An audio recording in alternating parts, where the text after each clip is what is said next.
The front door opened without a sound, something that almost never happened. The millionaire had returned home early from an overseas business deal, hoping to surprise his family. His coat still in his hand, he stepped inside quietly, unaware that what he was about to witness would stop him cold. The house felt unusually alive. Soft voices drifted from the living room, mixed with laughter and the gentle rhythm of clapping hands. He paused, confused. His twin daughters should have been at their piano lesson, and the maid was never this loud. Slowly, he moved closer. From the hallway, he saw them. The maid stood barefoot on the rug, facing the twins.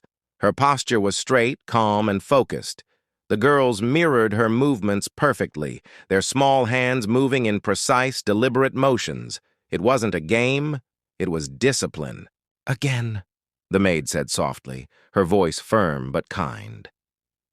The twins repeated the movement, their faces serious with concentration. The millionaire felt his chest tighten.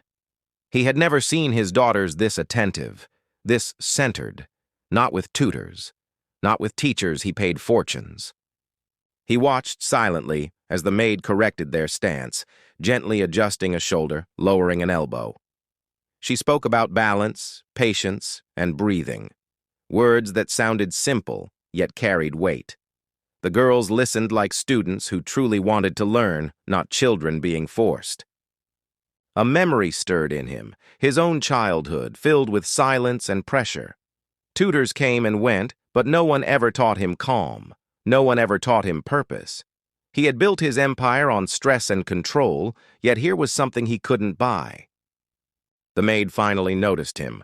Her eyes widened for a moment, but she didn't panic. She simply nodded respectfully and told the girls to take a break. The twins ran to their father, smiling, unaware of the storm of emotions brewing inside him. "What were you teaching them?" he asked, his voice steady but curious. The maid hesitated, then answered honestly, "Focus, confidence, self-respect. My mother taught me the same way." He frowned slightly. "Is this part of your job?" She shook her head. "No, sir. They asked me why I always stand tall even when I'm tired. I didn't want to lie." The room fell quiet. The millionaire looked at his daughters, then back at the maid. For years he had provided everything, best schools, best clothes, best opportunities. Yet somehow, this woman with nothing extra had given them something priceless. That night he couldn't sleep. He replayed the scene again and again. The calm in his daughter's eyes haunted him. He realized how little time he spent actually knowing them. Providing wasn't the same as guiding. Money wasn't the same as wisdom. The next morning, he made an unusual request. He asked the maid to continue teaching them, officially. Not just movements, but values, discipline, inner strength. He offered to pay extra. She refused at first, then agreed on one condition.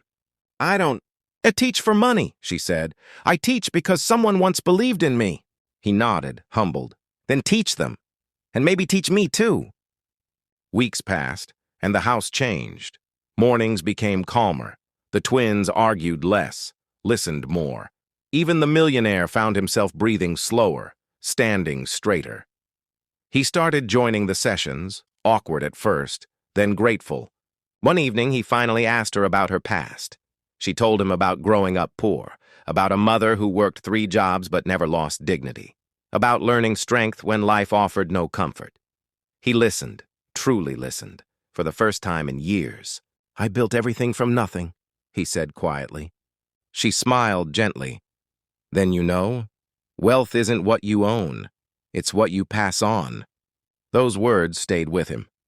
Months later, he funded a program teaching underprivileged children confidence and discipline, not just academics.